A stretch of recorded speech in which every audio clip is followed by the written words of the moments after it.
peti lasani sentu sineriteri-tati lasani ampitana ndefa alahelo tsy tany intsony fa mameno fero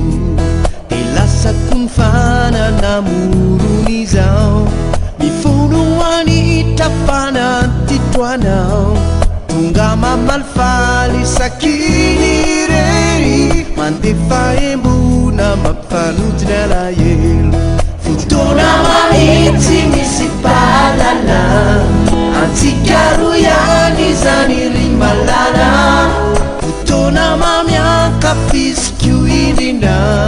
anamafila fitiavako tsy vina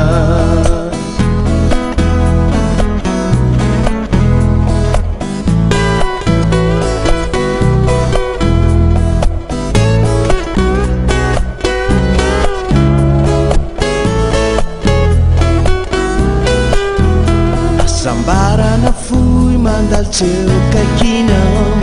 seto mivahiny ao anatiko ao